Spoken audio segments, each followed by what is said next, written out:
Kita berdoa dulu yuk. Mari siapkan hatimu untuk firman Tuhan, kita berdoa bersama-sama. Tuhan Yesus, terima kasih untuk hari yang luar biasa yang Tuhan beri pada kami. Terima kasih untuk pemeliharaanmu pada kami semua. Terima kasih sukacita dan damai sejahtera-Mu Tuhan. Terima kasih untuk penyertaan-Mu yang begitu dahsyat pada kami semua. Ampuni kekurangan kelemahan kami Tuhan. Layakan kembali kami untuk menerima kebenaran-Mu. Sehingga oleh kebenaran-Mu kami dimerdekakan Tuhan. Di dalam nama Tuhan Yesus Kristus, kuasai hati pikiran kami Tuhan. Sehingga kami mendengarkan firman-Mu, kami dikuasai oleh firman. Dan firman itu memerdekakan kami. Di dalam nama Tuhan Yesus Kristus kami mengucap syukur dan berdoa. Haleluya. Amin. Baik Bapak Ibu sekalian, saya mau menyampaikan era dulu. Anak-anak udah? Dulu waktu kecil diserahin enggak? Saya tadi ingat, dulu waktu kecil enggak ada nyerahin ya. Buktinya gedenya dipakai Tuhan tuh. Kuncinya bukan diserahin apa enggak, orang tuanya itu loh. Anak mau diserahin kalau orang tuanya enggak benar mau apa? Udah jadi kesel saya lihat. Orang tuanya enggak jaga anaknya, pendeta suruh doain gimana? Jadi ingat baik-baik, bukan tanggung jawab anak itu kepada pendetanya, pada gereja. Tidak, kita orang tua ini loh Pak yang enggak gampang Pak. Makanya saya kenapa ada MIC, model paling penting itu bapak-bapak Pak. Kalau bapaknya salah Pak, kasihan anak-anak itu Pak. Kalau bapaknya enggak menerapkan firman Tuhan, susah Pak.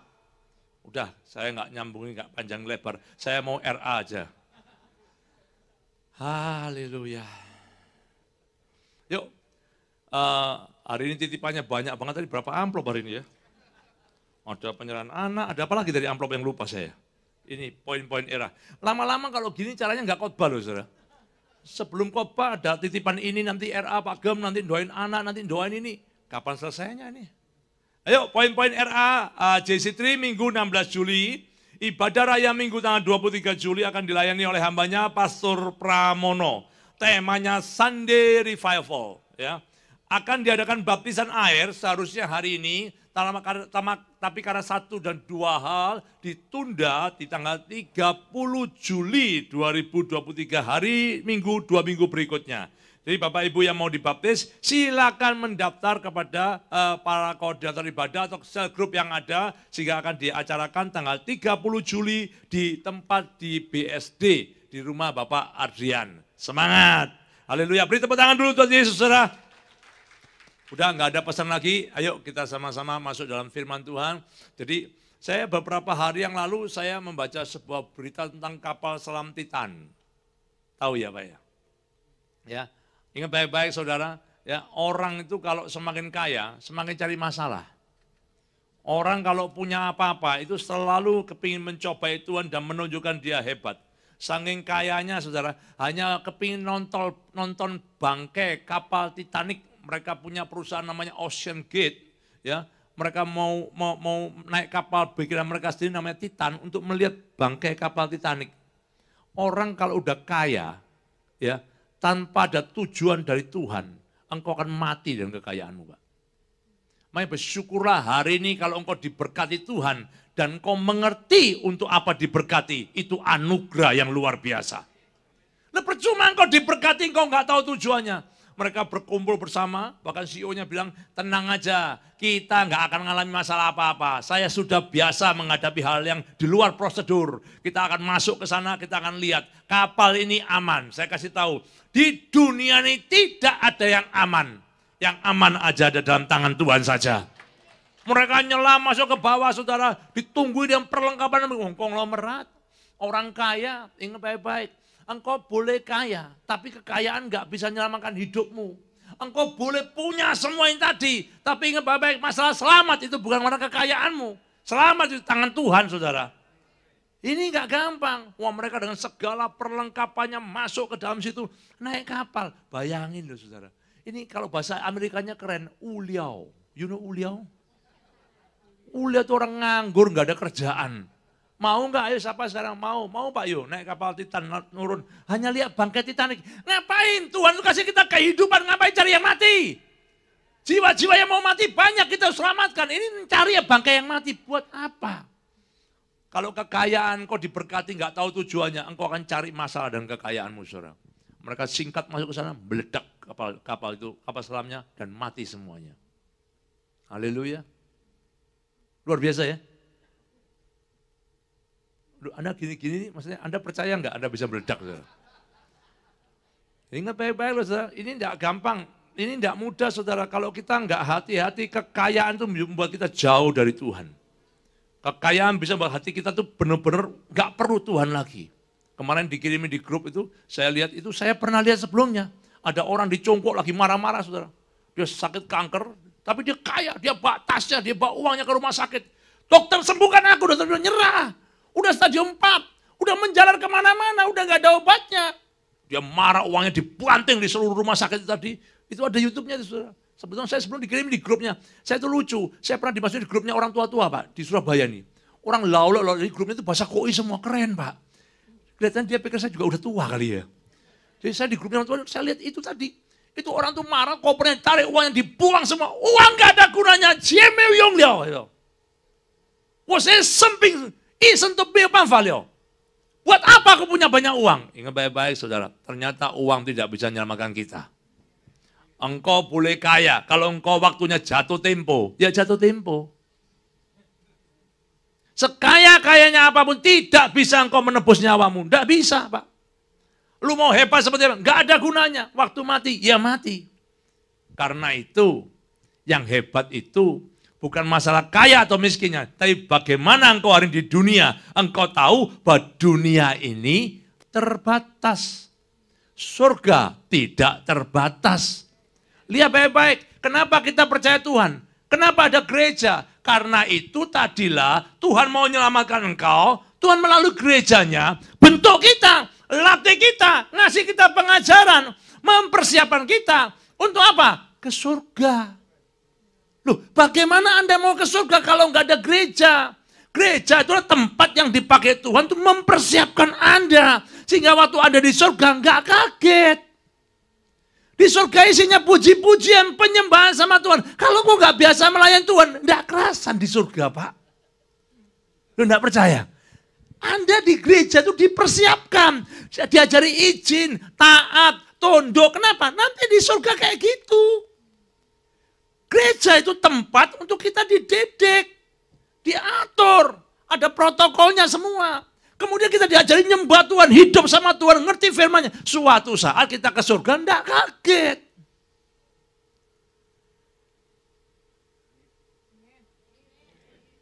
Saya nggak kelihatan dari sini. Pokoknya ada kayak geremeng-geremeng hitam-hitam semua gini. Saudara angkat tangan, saudara hidup, masih hidup? Oh puji Tuhan masih ada orang hidup loh saudara. Jadi kalau Anda bisa nyembah Tuhan, muji Tuhan, itu bukan supaya gereja itu maksa Anda nyembah, tidak. Dengerin firman duduk, tidak. Ini mempersiapkan kita, suatu hari kita di surga juga seperti ini. Towel kanan-kananmu, kanan kiri katanya ini, ngerti nggak gitu loh. Yuk. Baru kita masuk dalam firman Tuhan, bukain sama saya Matius pasal 6 ayat 19, 20, 21, dan 22.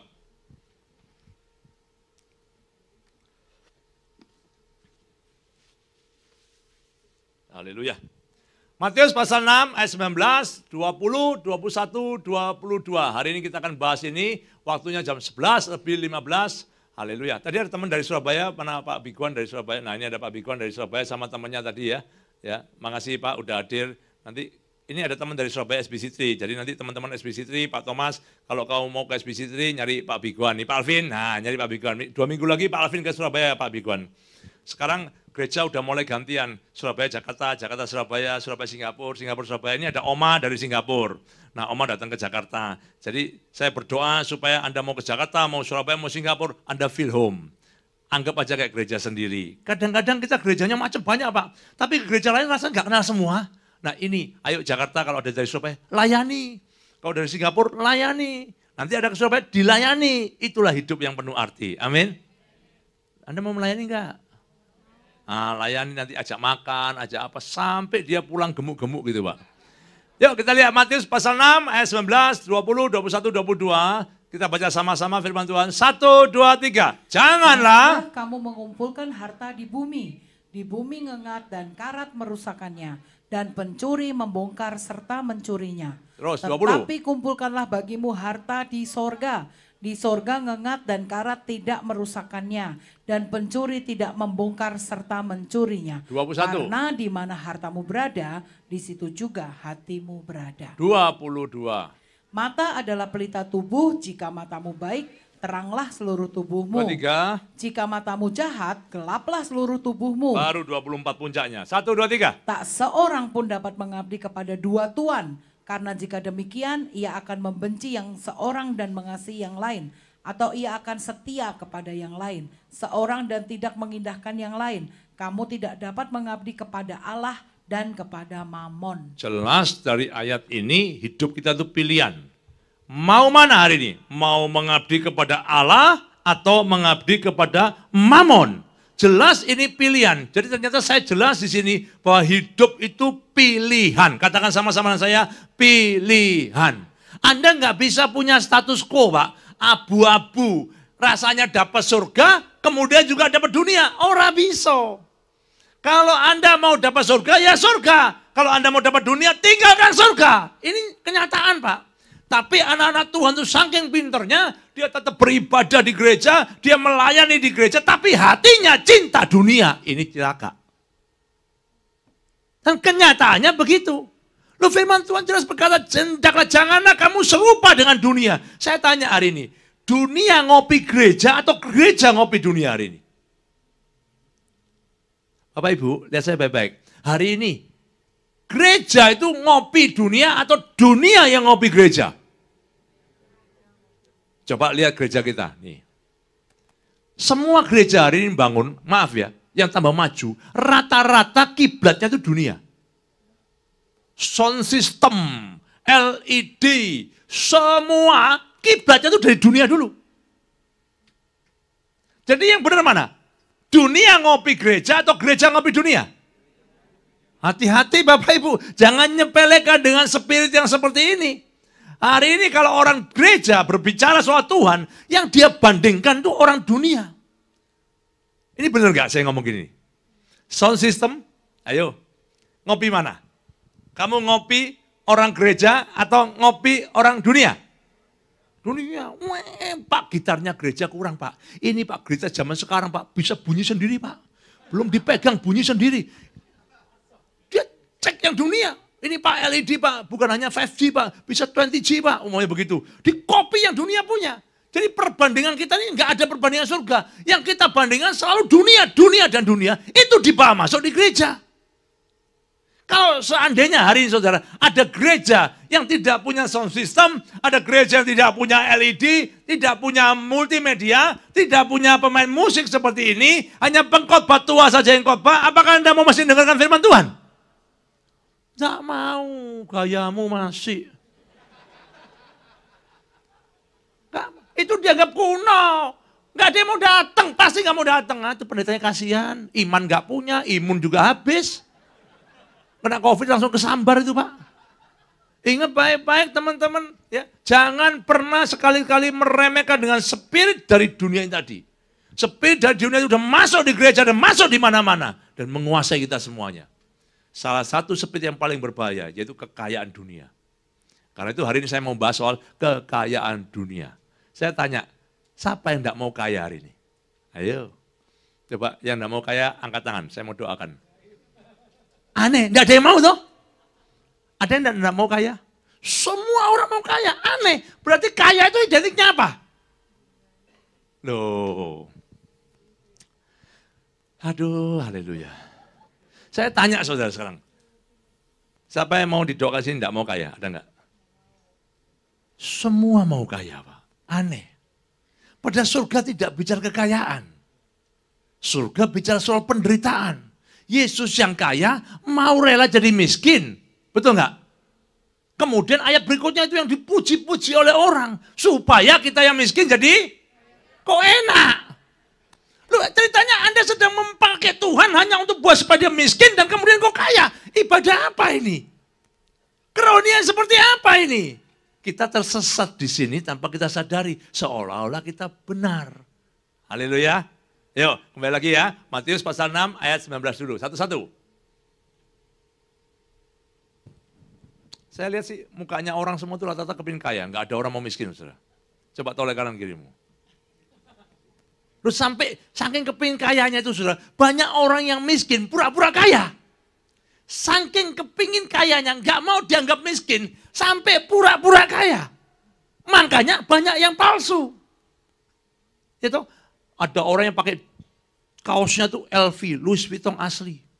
Tapi banyak juga ibu-ibu yang nggak mampu beli yang asli, pakai Louis Vuitton yang palsu. Kaos tidurnya, sampai piyamanya pun Louis Vuitton. Piyama itu Louis Vuitton, Pak. Padahal orang yang kaya nggak berani piara ayam sampean. Duh.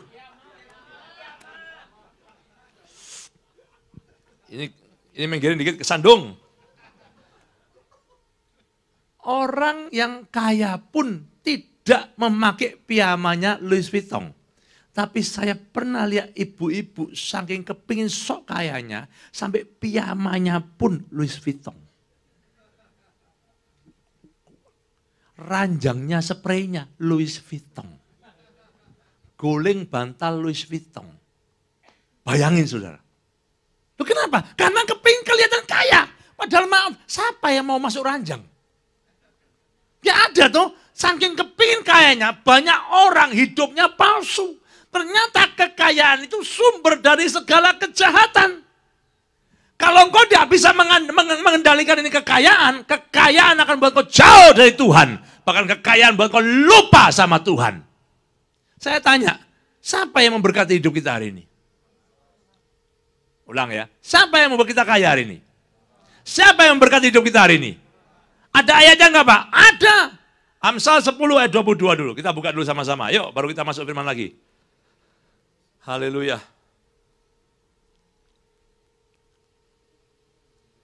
Ya, kita baca sama-sama ya, supaya kita tahu. 1, 2, 3, semangat. Berkat Tuhanlah yang menjadikan kaya. Susah payah tidak akan menambahinya. Siapa yang menjadikan kaya? Kita baca sekali lagi pelan-pelan.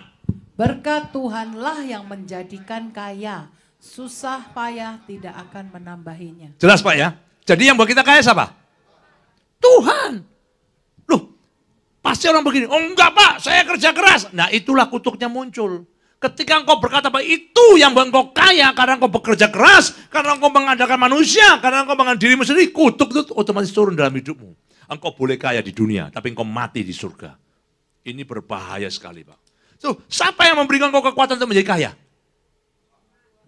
Enggak, tadi orang ngomong gini Pak. Enggak Pak, karena saya kerja keras. Tunggu dulu. Engkau bisa kerja keras, dari mana kekuatannya? Tuhan toh? Ulangan coba, ulang 8 ayat 17 dan 18. Haleluya. Hari ini pakai batik semua nih. Keren-keren batik-batik semua nih. Haleluya. Orang kaya pakai batik. Yuk kita lihat sama-sama. Ulangan pasal 8 ayat 17 dan 18. 1, 2, 3. Maka janganlah kau katakan dalam hatimu, Ya. kekuasaanku dan kekuatan tanganku lah yang membuat aku memperoleh kekayaan Nih, ini. sering kali kita mengalami ini. Dalam hati kita ngomong. Wah, Pak Petrus kaya sekarang ya. Oh enggak, saya ini aduh oleh anugerah Tuhan. Mulutnya bilang anugerah Tuhan. Oh enggak, karena kasih karunia Tuhan. Berapa banyak orang kalau ditanyai jawabannya rendah hati, tapi hatinya enggak rendah hati.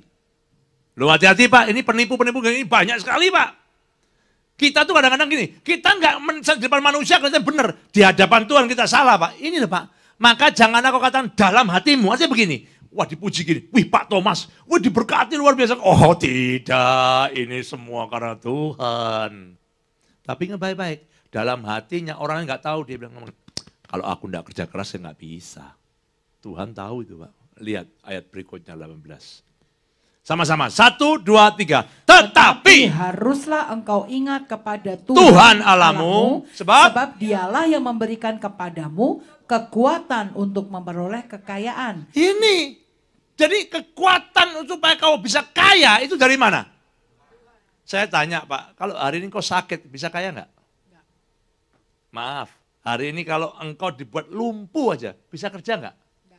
Tadi kan kita bilang, berkat Tuhan bilang, bukan Pak, aku kerja keras. Kamu kerja keras kekuatan dari mana? Kalau Tuhan nggak ngasih kamu kekuatan, apa bisa kerja? Nggak bisa. Kalau kamu dibuat bodoh sama Tuhan, bisa nggak? Loh Pak, nggak semua orang pinter itu kaya loh Pak. Benar nggak mau saya ini? Tidak semua orang yang pintar itu kaya, tidak. Bahkan banyak orang yang punya ijazah S3 kerja sama orang yang SMP, Pak. Ini kenyataan, betul nggak? Banyak orang yang Pak S3, S2 itu bosnya SD, SMP, Pak.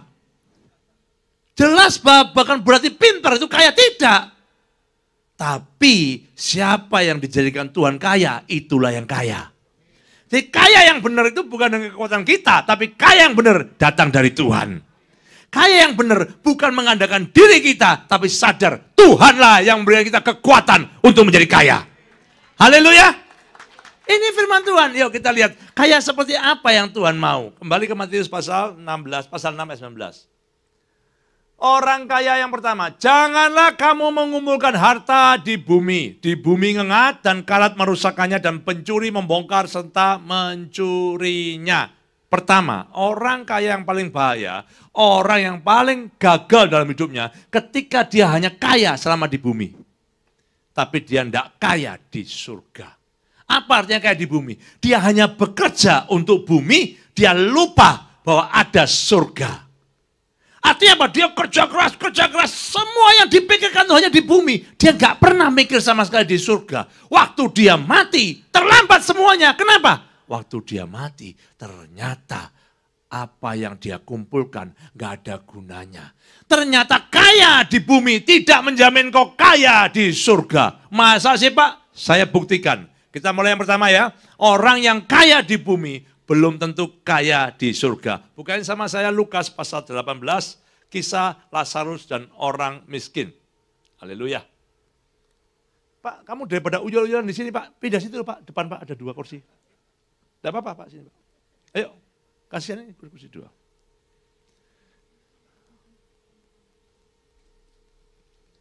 Ini, Calvin ini mau nikah akhir tahun, sebelahnya si Acun juga mau. Saudara. Nggak mau nemeni Calvin menikah gitu maksud saya ya.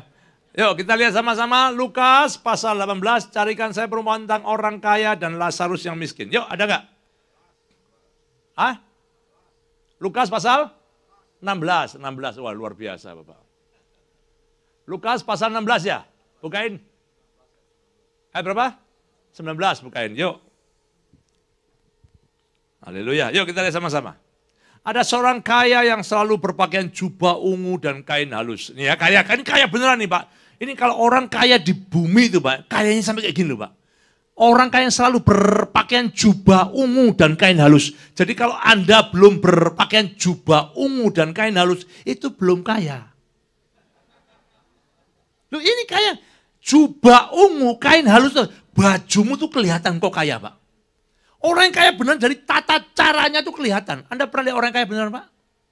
Wih, bajunya tuh beda banget Pak. Lain. Saya pernah saudari Takashimaya ya. Saya lagi nunggu. Kebetulan saya pakai celana pendek, pakai sandal jepit. Habis belanja di Cold Storage, mbak kantongan gede gini Pak. Ya, pakai kaos putih begitu. Tiba-tiba mobil Rolls Royce Pak, putih mukanya gede. Wih, itu saya lihat orang kaya beneran kaya Pak. Turun tuh ya. Sopirnya bukanya pelan-pelan. Kalau orang kaya yang palsu langsung lompat dia Pak. Karena dia malu takut ada yang tahu mobil simpenan ini. Oh ini mobil pinjaman ini. Kalau yang kaya benar santai, benar-benar santai Pak. Saya perhatikan aja. Itu ibu-ibunya turunnya kakinya satu dulu Pak. Tuh, Anda belajar perhatikan orang yang kaya benar-benar dia nggak pusing sama orang lain Pak. Kakinya turun satu dulu. Kan saya lihat kakinya mana satunya lagi ya. Lama banget. Baru pelan-pelan geser, oh udah tua ternyata Pak. Jadi pasti geser gini, baru dia turun kakinya. Bajunya putihnya keren. Kelihatan semua yang dipakai itu mewah banget Pak. Ingat baik-baik, orang dunia ya sangat mengagumi itu. Tapi anak Tuhan juga sama, suka mengagumi yang sama. Bahkan anak Tuhan suka berbicara yang soal kekayaan begitu. Kagumnya kepada orang kaya luar biasa. Lu lihat coba anak Tuhan kalau kumpul. Bahkan maaf, pendeta pun kalau kumpul Pak, nggak ngomong firman, yang diomongkan tentang orang kaya.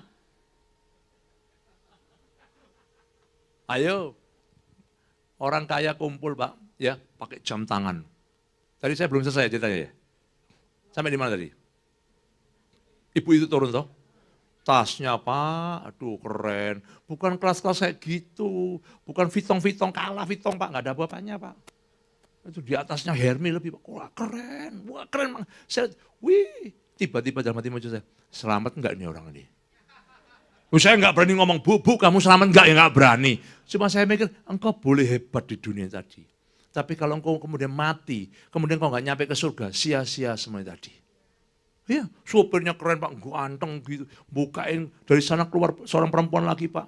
Mari, gimana madam? Wah keren, itu orang kaya beneran. Makanya kalau belum kaya, jangan sok kaya. Kalau engkau mau kaya beneran, ganti gayamu mulai hari ini. Pakai jubah ungu dan kain halus. Datang gereja keren, jubahnya ungu sampai ke bawah, saudara, panjang kayak orang menikah gitu, saudara. Masuk Neoso, kecantol lift itu, Pak. Jubahnya lepas, dia sendirian ketinggalan.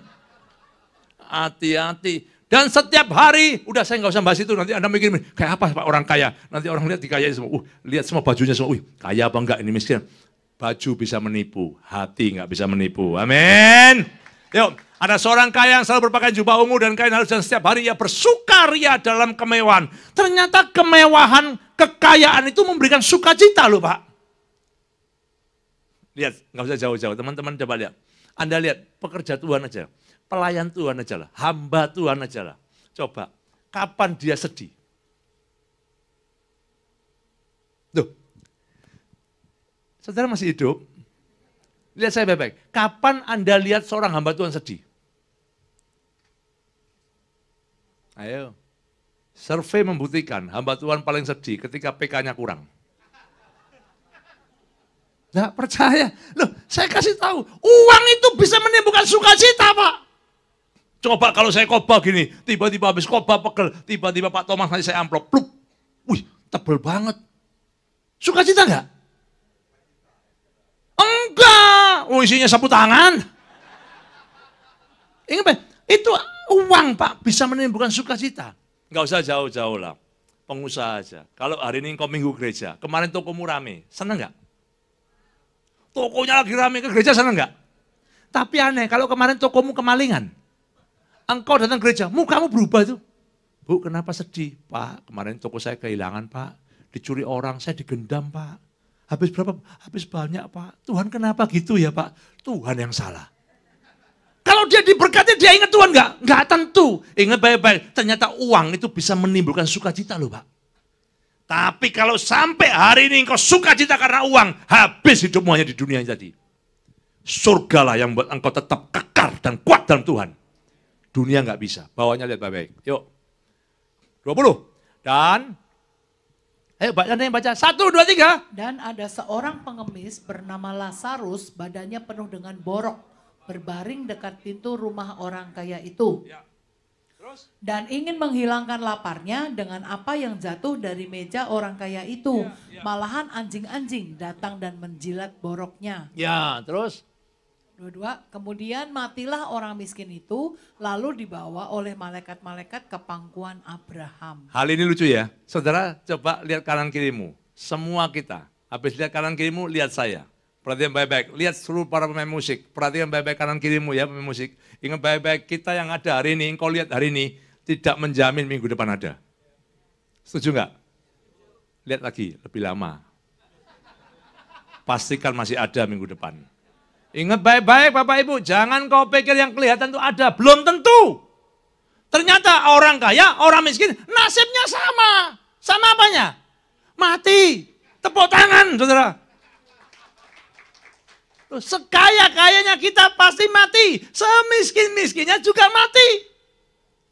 Tapi ada yang lebih baik. Lebih baik engkau di bumi ini, engkau hidup, engkau dikenan Tuhan, engkau diberkati Tuhan, tapi engkau berkenan sama Tuhan, engkau bekerja melayani Tuhan, dan engkau tahu tujuannya untuk apa engkau diberkati, sehingga engkau tahu bahwa di bumi ini sementara, sehingga ketika engkau pulang dari bumi, engkau ke surga. Itu berkenan di hadapan Tuhan. Jangan sampai engkau hanya kaya di bumi, mati. Ingat baik-baik ya, yang kaya di sini tidak menjamin engkau naik surga. Yang miskin hari ini di sini, ingat baik-baik, tidak menjamin engkau ke neraka. Sesat itu.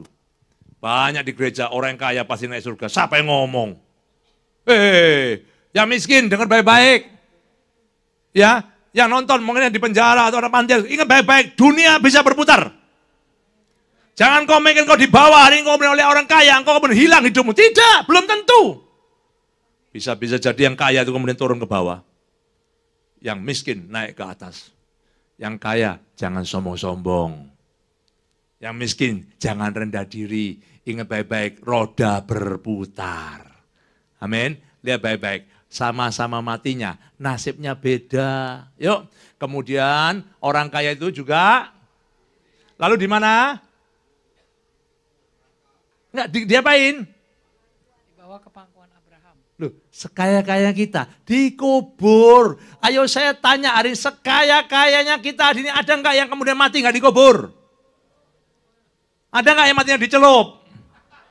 Enggak ada, matinya digoreng, enggak ada. Semua sama-sama. Rumahmu boleh gede, ya toh ujung-ujungnya 2 kali 1, Pak. Betul enggak? Udah segitu. Ada enggak ayah Pak Petrus yang sering ke rumah duka? Ada enggak yang petinya panjang 7 meter? Lebarnya 8 meter? Enggak, ngapain? Apa dia bisa main-main di situ? Mau dikasih orang dikecuti bunga, pedes dia muter sana. Dikasih, enggak mau gua gini. Udah mati Pak, enggak bisa apa-apa. Ya baik-baik, sama-sama dikubur. Dan ini yang enggak enak. Saya baca ini berkali-kali. Suatu hari Tuhan bukakan tentang saya. Sementara ia menderita sengsara di alam maut, ia memandang ke atas. Dan dari jauh dilihatnya Abraham. Dan Lazarus duduk di pangkuannya. Kaget enggak, Pak? Bapak Ibu, lihat saya baik-baik. Udah kaya, enak, diberkati. Saudara, tiba-tiba ya dia lihat Lazarus tiap hari di rumahnya. Banyak boroknya. Hei, kamu tuh orang miskin. Ganggu aja. Mulai orang miskin begitu. Dia nggak pernah nolong. Nggak pernah belas kasihan. Makanannya banyak, tapi nggak pernah memberi. Nolong aja nggak mau. Mandang aja nggak mau, saudara. Ingat baik-baik. Apa yang kau perbuat selama di dunia ini menentukan kemana engkau akan pergi. Kalau engkau salah bertindak akan kekayaanmu, engkau juga salah masuk ke atas atau ke bawahnya. Udah lihat begini, nggak mau melakukan apa-apa. Tiba-tiba dia meninggal. Kemudian apa? Sementara ia menderita di mana? Kenapa dikatakan di bawah? Di alam maut, dia dongak ke atas. Dia kaget. Kenapa? Hah? Lazarus? Kok enak nasibnya? Loh, di pangkuan Abraham. Kenapa dia tahu ini Abraham? Bahwa dia tahu bahwa orang kaya ini orang yang aktif di gereja. Dia tahu Abraham kok. Banyak kita yang gereja, kita tahu firman Tuhan. Anda tahu surga seperti apa, Anda ikut seminar akhir zaman, Anda ngerti nanti surga itu seperti apa, buahnya bisa keluar lagi, makan, habis. Anda tahu semuanya. Tiba-tiba Anda nggak bisa nikmati, Anda cuma bisa menonton. Hati-hati. Hidup kita saat ini ditentukan untuk menentukan kita kemana kemudian hari. Dia lihat dari atas dan dia lihat kaget. Lazarus, orang yang gak dipandang, orang yang gak punya pengharapan, orang yang gak punya apa-apa. Tiba-tiba di pangkuan Abraham, ngamuk dia Pak, kesel dia Pak. Ingat baik-baik, belum tentu kita kaya hari ini kemudian kita kaya di surga. Belum tentu kita susah di bumi tadi, kemudian kita susah di surga. Tidak, belum tentu semuanya. Ingat baik-baik, hari ini kita ditentukan bagaimana respon kita. Di mana hartamu, di situ hatimu. Ingat baik-baik, ini bahaya saudara. Lihat bawahnya, yuk ayat 25. Lalu ia berseru, baca sama-sama, 1, 2, 3. Lalu, ayo yang keras. 1, 2, 3. tetapi Abraham berkata, anak, ingatlah bahwa engkau telah menerima segala yang baik sewaktu hidupmu, sedangkan Lazarus segala yang buruk. Sekarang ia mendapat hiburan dan engkau sangat menderita. Engkau telah menerima segala yang baik sewaktu hidupmu, sedangkan Lazarus segala yang buruk. Kalau saya artikan ini, engkau udah cukup ya nak ya. Aku udah berkati kamu, tapi kamu udah terima kasih. Kamu tidak pernah mengerjakan bagianku, engkau tidak pernah melakukan urusanku, engkau tidak pernah pusing dengan orang sekelilingku. Ternyata orang yang kaya hanya untuk diri sendiri, engkau sedang mengumpulkan harta yang tidak ada gunanya. Karat dan ngengat akan merusakkan itu semua. Artinya karat dan ngengat, hartamu hanya bertahan sampai di dunia yang tadi. Nggak masuk ke surga. Engkau boleh kaya, silakan kaya. Engkau boleh hebat, silakan hebat. Tapi sekali-kali saya katakan, jangan sampai kekayaan itu mengikat hatimu dan membuat engkau lupa diri. Apa yang dilakukan orang kaya ini? Dosanya apa sih Pak? Dosanya apa? Dia tidak pernah memikirkan orang lain. Lihat aja, orang semakin kaya Pak. Tak lihat aja, orang tambah kaya, tambah pelit enggak? Coba Pak, ayo. Tambah cuan hari ini, Anda kepingin cuan lagi enggak? Tuh, ibu-ibu, bapak-bapak, Anda kok kayak orang baik gitu loh. Saya tanya ini, kalau Anda udah cuan, Anda kepingin cuan lagi enggak? Tambah cuan, kepingin cuan lagi enggak? Harta itu mengikat enggak? Sangat mengikat Pak. Saya perhatikan orang kalau kaya, tambah pelit, hati-hati. Harta dunia sedang mengikat hidupmu. Cepat lepaskan dari jerat kaya tadi. Kalau kekayaan itu menjerat hidupmu, enggak lama lagi saya kasih tahu, Tuhan tidak ada dalam hidupmu. Yang pertama, jangan mengumpulkan harta di dunia yang tadi. Tapi kumpulkanlah harta di surga. Ini Lazarus mengumpulkan harta di dunia. Ujungnya apa? Dia enggak masuk ke surga.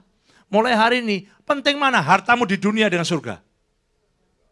Loh, Bapak Ibu, waktu orang belum diberkati ya, dia itu sama Tuhan baik banget. Melayani baik banget. Tapi waktu mulai diberkati, mulai kelihatan kurang ajarnya. Iya, banyak orang begitu Pak. Anak saya dulu tak cerita berkali-kali namanya Joshua dulu waktu kecil, beli mainan Teletubbies. Tahu Teletubbies ya? Apa itu namanya, pokoknya Teletubbies saya lupa. Itu minta berkali-kali sama saya nggak beli-belikan, akhirnya suatu hari tak belikan. Pi, aku mau Teletubbies Pi. Beli, komplit. Yo, siapa namanya lupa saya pokoknya. Ya, Gipsy, ya gitu-gitulah, pokoknya gitulah. Pokoknya namanya nggak ada nama Petrus, Thomas, nggak ada semua lah. Pokoknya nama mainan semua, nama acun gitu nggak ada. Itu beli Pak, saya tuh kaget jelala Pak. Saya pulang rumah, biasanya anak saya itu udah keluar. Saya dindin, itu anak saya udah keluar, sama bibinya keluar. Papi, begitu. Bayangin saudara, begitu saya belikan Teletubbies itu komplit malamnya, saya taruh di kamarnya, ajaib bin luar biasa. Saya pulang rumah, tak cari, kok nggak muncul anak ini. Pasti kehilangan dong bapaknya Pak. Tak cari masuk ke rumah, kok nggak ada. Akhirnya saya masuk kamarnya, baru masuk kamar, close the door Pi, close the door. Loh, kurang ajar. Dia lagi masuk, lagi main close the door. Dia lagi main sama itu Teletubbiesnya. Sakitnya hati saya kayak apa Pak?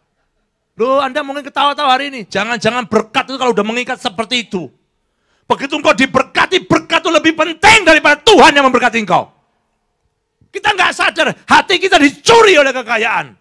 Kita tetap beribadah, kita tetap melayani, tapi maaf, hatimu nggak ada di situ. Hatimu aja, cinta itu berkat aja. Itu namanya di mana hartamu, di situ hatimu. Kepingin nggak dia dekat sama papanya? Nggak kepingin. Sampai malam loh, main terus loh. Papanya mikir apa? Tak cabut mainanmu, tunggu aja. Ya tunggu aja, tak kempesin semua mainannya. Besok tak ambil, tak buang, kalau perlu tak bakar, biar kapok. Kenapa? Kita kan diberkati kemudian kena masalah. Kenapa? Kita mencelakai, membuat Tuhan cemburu. Kalau hari ini kau diberkati, jangan pernah mencintai berkatnya Tuhan. Cintailah Tuhan, sumber berkat kehidupanmu. Itu loh Pak, saya ini manusia jelek Pak. Saya bisa mikir begitu. Awas ya, lain kali nggak usah lagi. Banyak kita begitu. Ya, saya punya anak buah dulu naik motor bebek Bu, jelek. Baik sekali anaknya. Ya, sama istrinya sayang gitu. Loh, uang itu kekayaan bisa merubah orang. Makanya bukan saya itu rewel, kadang-kadang Pak Adrian mau ganti mobil yang BMW kelas baru. Jangan dulu. Bukan saya itu rewel, saya urusan apa sama saya gembala nggak ada urusan, itu hartamu sendiri kok. Cuma saya takut nanti kalau Pak Adrian diberkati, mobilnya ganti BMW X7, betul nggak? Tiba-tiba lupa di mobil yang naik bukan Bu Yuli. Mungkin Bu Yula atau Bu siapa, ya Allah saya nggak tahu. Mobil mempengaruhi setiranya orang laki, mobil juga mempengaruhi matanya orang laki. Aneh Pak, waktu Anda naik Avanza, ya, yang rodanya lobang-lobang begitu, catnya blencet-blencet, aneh, cewek lihat, nggak dilihat Anda Pak. Coba Anda naik mobil BMW X7, dari jauh pada ngelihat Anda semua loh Pak. Padahal muka Anda nggak berubah, tetap jelek, sama. Mobilnya yang merubah Anda Pak. Loh, ayo bapak-bapak nggak percaya, coba ganti, pakai jubah ungu, lengan halus. Wah semua cewek lihat, wih jubahnya keren Pak Thomas. Toh masa nggak berubah? Jubahnya berubah. Hati-hati dengan apa yang Tuhan berikan dalam hidupmu. Kalau sampai berkat Tuhan ini bisa membuat engkau terpisah dari Tuhan, tinggalkan itu berkat. Ya, saya ngomong saya lagi. Terutama bapak-bapak. Jangan engkau anggap Pak Yo begini aman-aman Bu Sofi. Loh bisa berubah. Pak Yafet dokter gini bisa aman. Belum tentu. Semua bisa berubah. Jam tangannya orang laki itu membuat semuanya berubah. Betul? Kalau pakai jam tangan Casio, Anda nggak mungkin berani nunjuk-nunjukin gini. Betul nggak? Coba kalau Rolex. Jam berapa sekarang? Shalom jemaat, jam berapa sekarang? Jam tangan mahal berubah, betul nggak? Kekayaan bisa merubah orang nggak? Bisa. Hati-hati dengan kekayaanmu. Ibu-ibu aja coba kalau pakai tas biasa. Ngomonglah tas merek apa biasa gitu. Dia jalannya baik Pak, sopan. Ganti tasnya langsung pakai yang merek. Pakai yang Louis Vuitton dah udah. Jalannya beda. Oh biasanya begini, dia gini loh sekarang. Mundur pelan-pelan gitu. Ini gaya. Saya perhatiin dulu gini, kenapa sekarang kok dimaju mundur gini? Hati-hati. Loh, coba lihat ibu-ibu, kasih jam tangan yang tas yang bagus. Apalagi kalau Hermi. Oh, megangnya bukan begini, Pak. Gini pelan.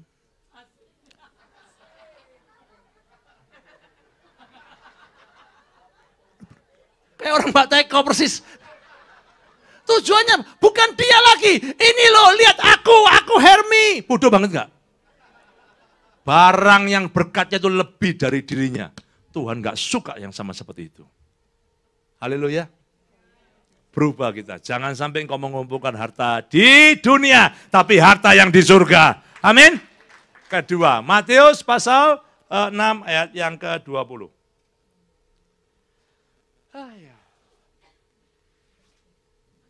Sepeda motor aja pengaruh loh Pak. Iya, sepeda motor itu pengaruh. Anda udah naik mobil nggak pengaruh. Yang naik sepeda motor, dulu naik motornya butut Bu, Oma. Wah, Honda Supra lama. Saya ganti, apa namanya? Honda JL Pro. Laki itu. Wang. 2 bulan pertama bagus. 4 bulan kemudian saya lupa, saya dilapori. Pak, si itu sekarang pulang nggak sama istrinya. Hah? Sama siapa? Bapak lihat dulu. Betulan sore-sore tak lihat, yang goncengnya digonceng bukan istrinya loh. Saya tahu istrinya gede, saya tahu. Soalnya digonceng kecil, dipeluk gini Pak. Loh, itu anak buahnya. Lihat, motor yang bagus pun mempengaruhi goncengan. Saya cabut itu motor itu saja. Kembali tempatmu yang lama. Ya, naik lagi yang lama. Motornya kecil, bojonya gede, kempes lagi dia. Ingat baik-baik saudara, hidupmu hari ini ditentukan oleh responmu terhadap kekayaan. Salah kekayaan, di situ hatimu berada, habis semuanya Pak. Ayo ayat 20. Wah cepat banget waktunya ya. Matius 6 ayat 20 kita baca sama-sama, 1, 2, 3.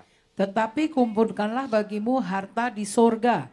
Di sorga ngengat dan karat tidak merusakkannya, dan pencuri tidak membongkar serta mencurinya. Luar biasa. Ternyata sesuatu yang kita kumpulkan di surga itu beda dengan yang kita kumpulkan di dunia yang tadi. Kalau yang apa yang kita kumpulkan di dunia yang tadi bisa hilang sewaktu-waktu. Kita bisa ada hari ini, bisa lenyap. Lihat waktu COVID kemarin, yang kaya tiba-tiba hilang. Yang punya apa? Bankrupt. Ngeri Pak. Hati-hati dengan kekayaannya. Apa kau jangan sekali-sekali keingin kaya Pak. Jangan. Kalau kau amat-amati dia bisa terbang dan lenyap. Itu Amsal 23 ngomong jelas Pak. Kita tidak boleh punya keinginan kaya. Kenapa? Karena cinta akan uang ini akar segala kejahatan. Loh, kita tujuannya melayani buat apa Pak? Bapak Ibu. Apa? Nah ini loh, survei benar tadi ada yang ngomong, kita melayani buat apa? Mau diberkati? Salah. Kita terima Tuhan itu sudah berkat. Karena engkau diberkati oleh Tuhan, karena itu engkau melayani. Jangan dibalik datang ke gereja supaya diberkati. Diberkati apa lagi? Tuhan sudah mati buat kita. Saatnya kita membalas Tuhan.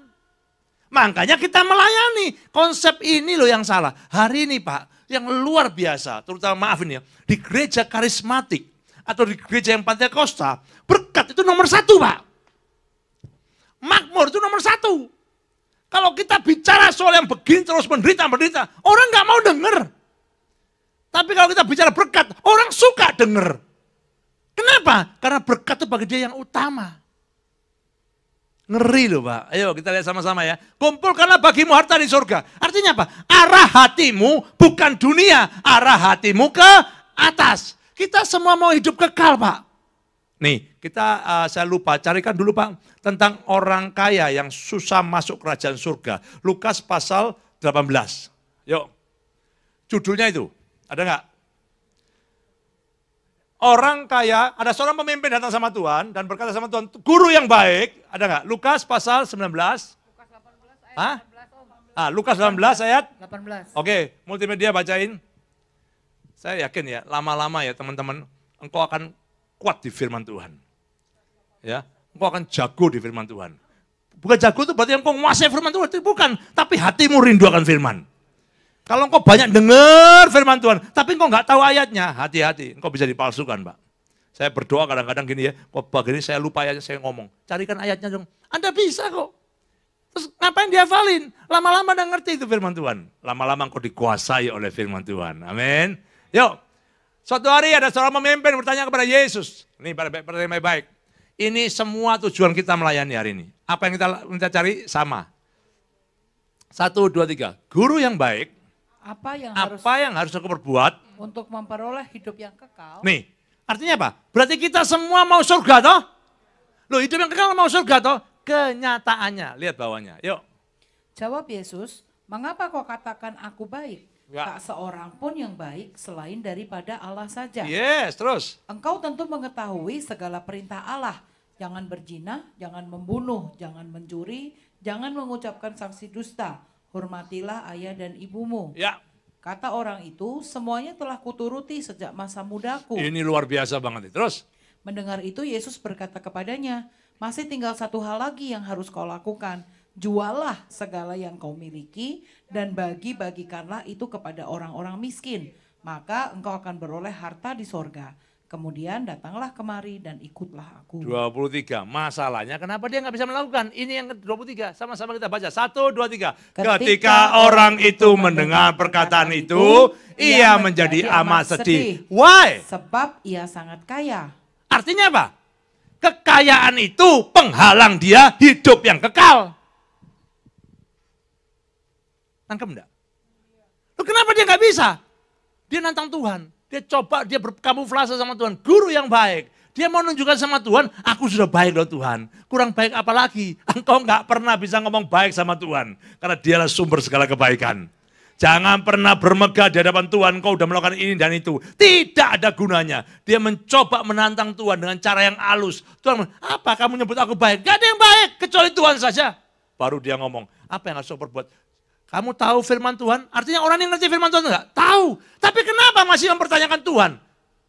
Karena dia mau cari pembenaran. Banyak orang yang kaya suka cari pembenaran di dalam Tuhan. Loh, hati-hati Bapak Ibu. Bukan berarti engkau nyumbang gereja hari ini. Engkau sudah benar loh Pak. Enggak jaminan Pak. Jangan kau kira engkau ngasih ke pelayanan, kemudian engkau udah benar. Jauh Pak. Engkau udah ngasih perpuluhan udah benar. Jauh Pak. Persembahan udah benar. Jauh. Kalau engkau mau ngikuti firman Tuhan, ikuti ini dong. Berani enggak? Loh, ini standarnya Tuhan loh Pak, enggak main-main. Perpuluhan, persembahan, rame di YouTube. Sudah saudara, jangan ikut-ikut. Kalau kamu enggak ngasih, demo. Kalau ngasih, demo. Saya ulangi sekali lagi ya. Saya ulangi lagi Pak ya. Kalau kamu enggak ngasih, satu aja, demo. Jangan diem, tapi demo. Demo itu diem sekalian nyuruh tep gini. Kalau kamu enggak ngasih, kamu ngasih juga sama, demo. Karena enggak ada urusannya sama Tuhan. Perpuluhan itu Tuhan enggak perlu. Gereja yang perlu Pak, untuk pekerjaan Tuhan. Engkau ngasih enggak ngasih, engkau kira gerejanya berhenti. Tidak, Tuhan bisa kirim siapa saja untuk memberi. Loh, kadang-kadang maaf, kita kalau udah memberi itu ya, kita merasa kita yang jadi penolongnya. Sama sekali enggak.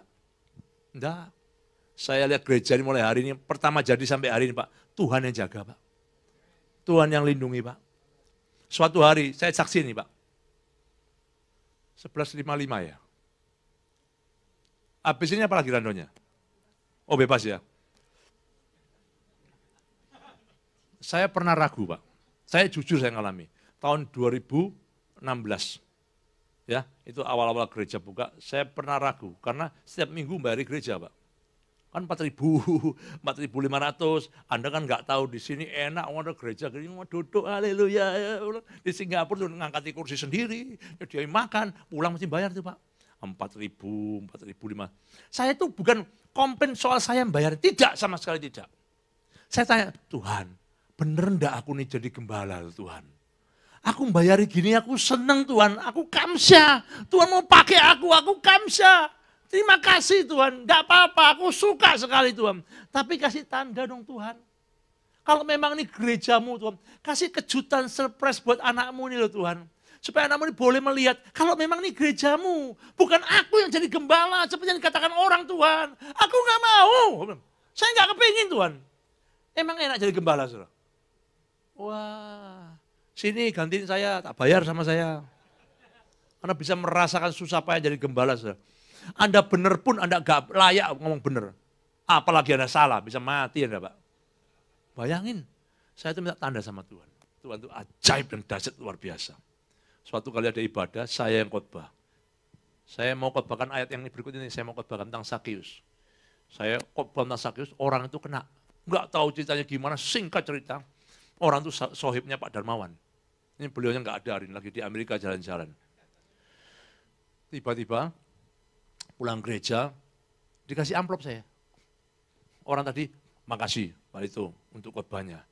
Saya itu merasa bersalah, selama ikut Tuhan tidak pernah ada kontribusi apapun juga. Saya lagi check up di sini, itu 2016 ya. Kasih ceknya ke saya. 2017 awal, kasih ceknya ke saya Pak. Saya tuh biasa nggak lihat, ya saya masukin kantong. Masuk, lupa saya. Aku nggak lihat Pak, angkanya nggak lihat semua. Sudah saya pulang, 3 hari kemudian Pak Dar tanya sama saya. Bos, udah dibuka belum ceknya? Cek sing mana? Lu kemarin kan dikasih. Waduh mati, aku tak taruh di mana. Saya nggak biasa terima gitu, saya ada tas kecil, saya masuk situ. Tak buka ketemu ceknya. Baru saya buka, kaget saya angkanya. Tak kira 3.800 gitu. Gak taunya nolnya tambah Pak. Loh, angkanya banyak banget. Sampai saya telepon, nggak salah tuh. Jangan-jangan salah nulis nolnya loh. Nanti kalau orangnya kecelek gimana udah ketarik banknya loh. Enggak, dia mau ngasih segitu. Saya nangis sama Tuhan. Saya bilang, Tuhan ampuni aku Tuhan. Bukan jumlah ini Tuhan, tidak. Engkau sedang mengkonfirmasi aku Tuhan. Terima kasih Tuhan. Engkau tidak pernah permalukan. Sejak hari itu saya nggak pernah takut keluar apapun buat Tuhan. Enggak. Tuhan udah kasih tanda, takut apa lagi? Mau keluar apa saya keluar aja, saya nggak pusing. Saya nggak pusing saudara. Siap saya. Kenapa? Dia baik-baik saudara. Tuhan tuh nggak suka kalau kita suka hitung-hitungan sama Tuhan. Kalau engkau mau mengumpulkan harta di surga, ingat baik-baik. Jangan sampai harta dunia yang mengikat hidupmu. Kalau engkau memberi, beri. Gak memberi, gak usah beri. Diam aja. Jangan membuat alibi. Bahaya itu saudara. Bukain saya dulu ya, satu kisah yang luar biasa. Kisah Rasul pasal 5. Yuk. Bacain dulu Grace. Kisah Rasul pasal 5, ayat mulai pertama sampai ke 5.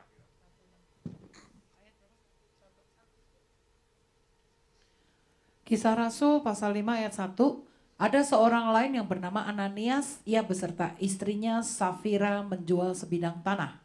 Dengan setahu istrinya, ia menahan sebagian dari penjualan itu dan sebagian lain dibawa dan diletakkannya di depan kaki rasul-rasul.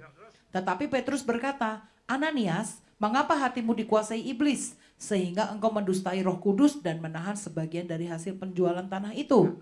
Selama tanah itu tidak dijual, bukankah itu tetap kepunyaanmu? Dan setelah dijual, bukankah hasilnya itu tetap dalam kuasamu? Mengapa engkau merencanakan perbuatan itu dalam hatimu? Engkau bukan mendustai manusia, tetapi mendustai Allah. Ketika mendengar perkataan itu, rebahlah Ananias dan putuslah nyawanya. Maka sangatlah ketakutan semua orang yang mendengar hal itu. Ananias Safira. Waktu itu jemaat mula-mula, mereka menjual asetnya untuk dipersembahkan di depan kaki rasul-rasul, untuk dipakai untuk pelayan Tuhan. Mereka tidak hitung-hitungan. Jemaat di gereja yang benar itu enggak hitung-hitungan Pak. Kalau engkau benar-benar jamaah Tuhan, mengalami kuasa Tuhan, enggak hitung-hitungan Pak. Kalau engkau hitung-hitungan, hati-hati. Itu roh Allah belum menguasai hidupmu. Engkau masih kuasai dirimu sendiri. Ananias Safira, di Kisah Rasul pasal 4, dia lihat nama Yusuf, anak sang penghibur Barnabas tadi, dia jual asetnya, dia bawa juga di kasih kaki Rasul-Rasul. Ananias sama istrinya, enak ya, kalau kita bisa ngasih gitu, terus lihat orang banyak kan kita tepuk tangan nih, supaya kita dapat hormat. Ananias sama Safira kopi, dia melakukan hal yang sama, tapi dia begitu jual tanahnya, tanahnya segini. Ananias sama Safira, Saf, eman ya. Gimana kalau kasih separuh aja? Safira, bener Pak, ojo ake-ake, gereja udah soge. Gembalanya udah kaya Pak, ojo ake-ake, nanti dibuat beli pesawat. Nanti dibelikan yang lain-lain, ojo Pak. Ingat baik-baik, ketika engkau berjanji sama Tuhan, jangan pernah berhenti karena manusia. Karena engkau janjinya sama Tuhan. Kalau engkau janji sama Tuhan, tepati. Jangan lihat orangnya. Kalau engkau lihat orangnya, engkau mati kayak Ananias sama Safira Pak. Loh kalau saya memberi, saya nggak lihat orangnya Pak. Kadang-kadang orang yang jengkelin loh Pak. Udah memberi, orang yang jengkelin Pak. Tetap harus memberi nggak? Loh saya nggak janji sama kamu jengkelin urusanmu. Aku urusan sama Tuhan, biarin aja, tetap kasih aja. Nggak ada urusan. Ananias Safira bermain di situ Pak. Ananias bermain, ojo Pak. Safira, namanya Ananias itu yang laki, Safira itu yang perempuan. Vira, wis. Kan Safira, Vira, namanya Safira hati-hati. Apalagi namanya Ananias, apalagi yang dari Nias, lebih bahaya lagi. Ojo ngasih. Ibu-ibu kalau digitukan semangat 45. Ibu-ibu diajak hemat, diajak nahan, langsung kayak gayung menyambur Pak. Dur gitu aja Pak. Ibu-ibu kalau dengar suaminya ngerem, dia pakai handrem Pak, keretek berhenti Pak. Safira bilang, semangat suamiku, tahan, jangan kau kasihkan. Udah, suaminya mati. Dia tahu nggak suami mati? Lucunya dia nggak tahu suaminya mati Pak.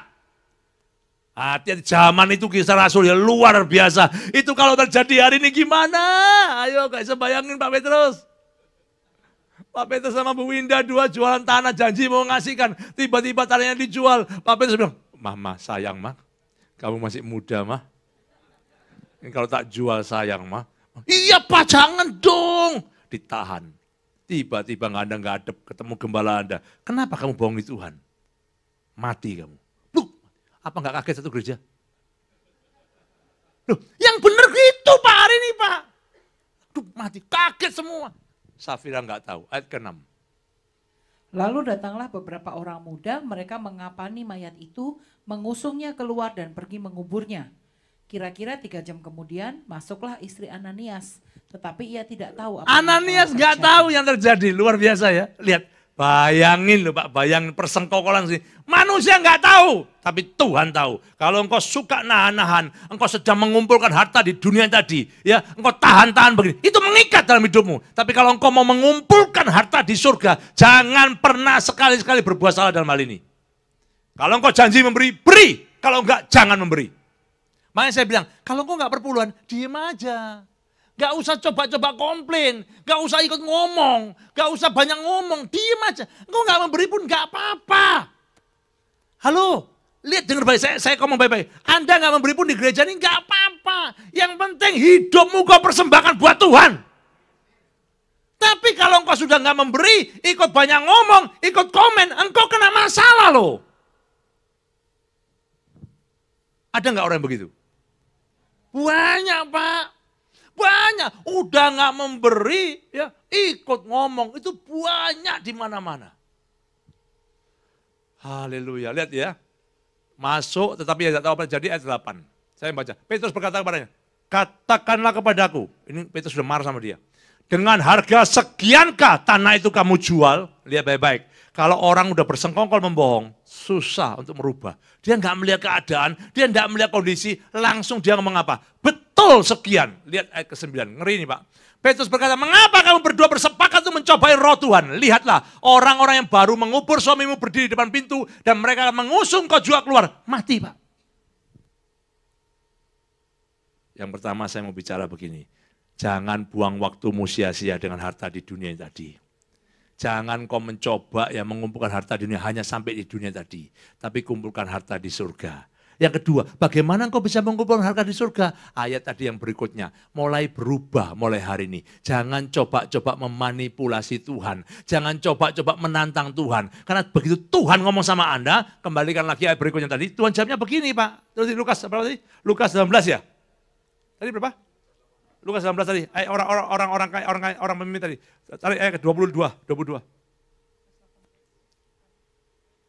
Masih tinggal satu hal lagi. Ini loh yang kita harus lakukan.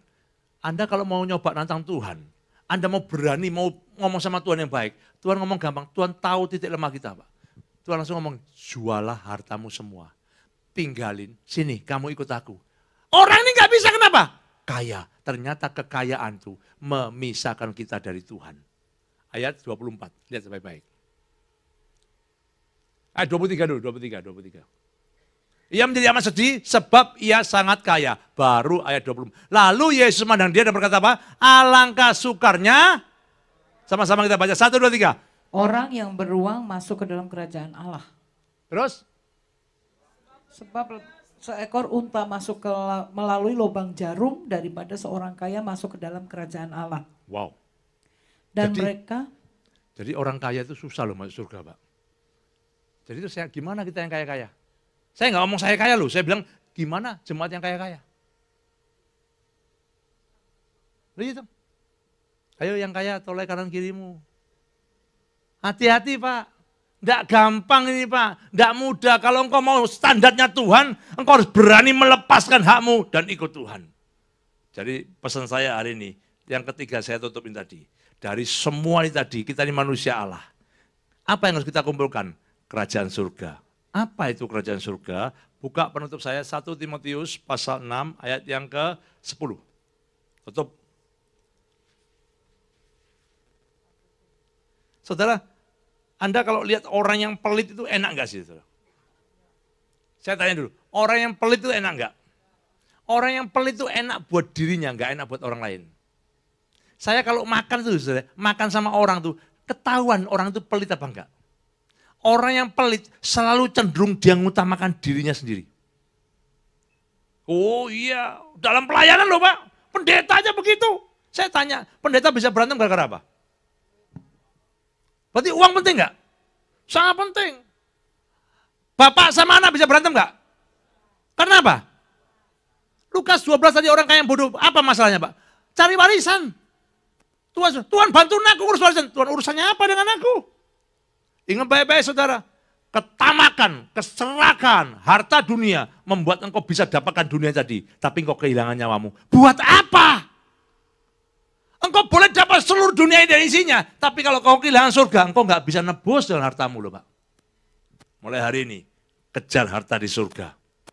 Kumpulkan harta di surga. Seperti apa ngumpulkannya Pak? 1 Timotius pasal 6 ayat yang ke-10. Kita baca sama-sama, semangat, 1, 2, 3. Karena akar segala kejahatan ialah cinta uang. Sebab oleh memburu uanglah beberapa orang telah menyimpang dari iman. Dan menyiksa dirinya dengan berbagai-bagai duka. Sebentar, ayat 10 saya baca pelan-pelan. Sabar ya gereja, sabar. Sebab oleh memburu uang. Ternyata uang itu diburu. Harusnya kita tuh memburu Tuhan. Memburu anugerah Tuhan. Memburu firman Tuhan. Memburu pelayan Tuhan. Memburu jiwa-jiwa. Itu yang kita lakukan. Ini enggak memburu uang. Kalau engkau memburu uang, itu artinya apa? Tujuanmu jelas, dunia, bukan surga. Jelas tujuannya, kelihatan sekali. Kita bisa berkumpul gini ya, melayani baik-baik ya. Kasih uang tengah-tengah, bisa berantem loh Pak. Tak percaya. Ayo, hamba Tuhan loh. Wah, shalom, shalom. Salaman semua mau acara besar Pak. Ini kejadian beneran nih. Mau acara besar, ini lama kejadian Pak. Begitu berkumpul tentang budget Pak, berantem. Hamba Tuhan sama-sama hamba Tuhan bisa berantem gara-gara uang. Anda kalau mau lihat asli mukanya orang, lihat uang. Makanya ada lagunya, uang. Gimana lagunya? Lagi-lagi uang. Uang bisa bikin orang jadi mabuk kebayang. Ayo yang tua-tua kan tahu lagu ini tuh. Kayak saya aja sendiri yang tua, enakmu loh. Lagu uang ada tuh lagunya tuh.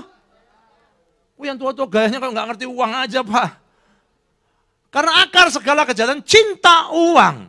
Bukan cinta Tuhan. Cinta Tuhan gak bisa berbuat jahat. Cinta Tuhan pasti baik. Cinta uang akar akar segala kejahatan. Apa saja masalah di dunia ini, rata-rata ada problemnya dengan uang. Hati-hati dengan uang, Pak. Ya, saya kasih tahu, orang itu bisa dipengaruhi dengan uang. Engkau sampai nggak bisa lihat benar gara-gara uang. Hamba Tuhan, Pak. Saya tanya sekarang, lihat saya baik-baik, saudara. Kalau engkau sama hamba Tuhan, engkau punya masalah, engkau kasih itu hamba Tuhan. Pak Petrus, engkau mesti bertobat, Pak Petrus. Tiba-tiba engkau, Pak, maaf Pak, ampuni saya Pak. Ini persembahan buat saya. Ngomongnya apa? Pak Petrus, mesti berubah loh ya. Iya Pak, tambah lagi. Pak Petrus, jangan begitu. Enggak baik. Kok asyik lebih tebal amplopnya. Udahlah Pak Petrus, jangan saya lihat ya. Jangan ketahuan saya ya. Tambah kompromi Pak. Uang bisa mempengaruhi tadi. Makanya itu hari ini, kalau engkau negur orang, jangan sampai pemberian orang itu bisa membuat engkau buta. Uang bisa membuat orang buta. Apalagi kayak saya gini, saya ngerti banyak pendeta, saudara. Saya yang ngasih PK pendeta, saya ngerti tentang pendeta. Anda nggak ngerasain, saya kadang-kadang saking isengnya saya, disut bisa nggak ini? Bisa nggak? Multimedia, yang ini nggak bisa hilang sama ya? Ini Zoom, apa? Oh nggak jadi kalau gitu, jangan. Hamba Tuhan semua baik-baik semua. Haleluya. Udah kita kembali ke firman aja, dah. Ini Pak Anton dijak ngomong gini terus saya. Sebab oleh memburu uang lah, beberapa orang telah menyimpang dari iman. Ternyata iman kita sama Tuhan bisa nyimpang. Kenapa? Uang. Ngeri ya. Coba Anda lihat ke daerah-daerah. Ya. Tuh cinta Tuhan luar biasa. Tiba-tiba dikasih sesuatu. Maaf nih, langsung berubah agama Pak. Ngeri Pak uang itu Pak. Jangan main-main Pak. Itu yang gitu yang kelihatan. Yang enggak kelihatan. Dulu asal dia bilang, enggak, kita nggak boleh begini. Disogok, mau sang. Ternyata suap-suapan itu tidak hanya di luar, di dunia sana. Di gereja paling banyak. Haleluya. Makanya saya hati-hati nggak mau disuap. Nggak mau saya. Kalau Anda mau nyuap, hitung dulu. Angkanya nggak masuk, saya nggak mau. Masuk nggak angkanya, saya hitung dulu Pak.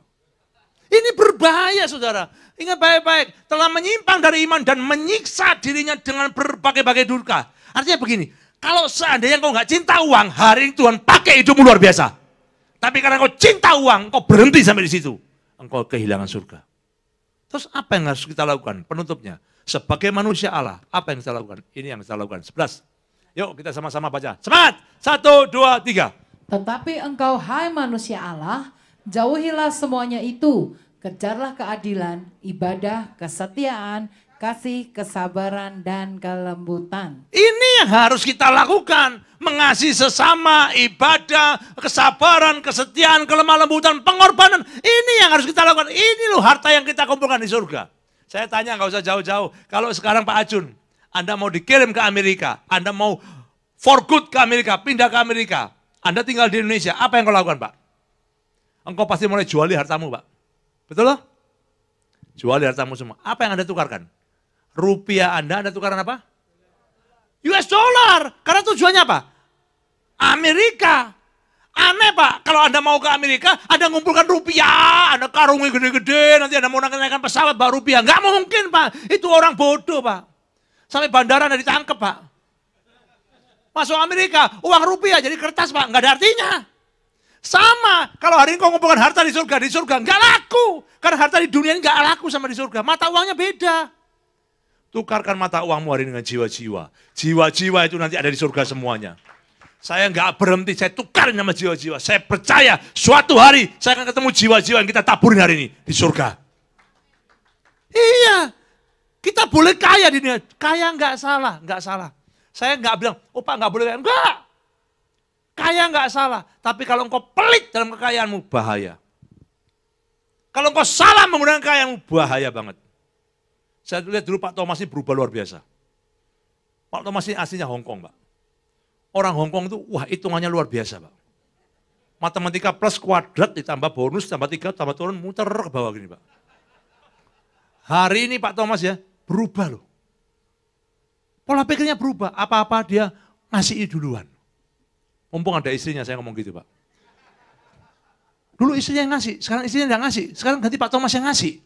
Saya lihat Pak Thomas luar biasa. Tepuk tangan dulu buat Pak Thomas, saudara. Kemarin kita makan di Pondok Laguna ya. Mau makan segitu banyak, Pak Thomas sudah bayar duluan. Wih, hebat ya. Mulai kapan berubah? Makanya sore ini saya ajak semua jemaat, ayo kita cari restoran yang bagus. Kita ajak Pak Thomas. Loh saudara, ketika kita lihat perubahan gini, senang nggak hati kita, Pak? Saya aja manusia senang. Itu menimbulkan kesukaan. Saya yakin surga juga senang lihat begini, Pak. Kenapa? Apa yang ada dalam hatimu tuh, Pak? Hartamu tadi yang kau cintai, itu hatimu di situ semua, Pak. Kalau engkau cintai itu, maaf, engkau tidak bisa mengasihi Tuhan. Ayo bawahnya, 12, yuk. Chris, bertandinglah dalam pertandingan iman yang benar dan rebutan hidup yang kekal. Untuk itulah engkau telah dipanggil dan telah engkau ikrarkan ikrar yang benar dalam prestasi. Ini enggak usah, 17, yuk. 17.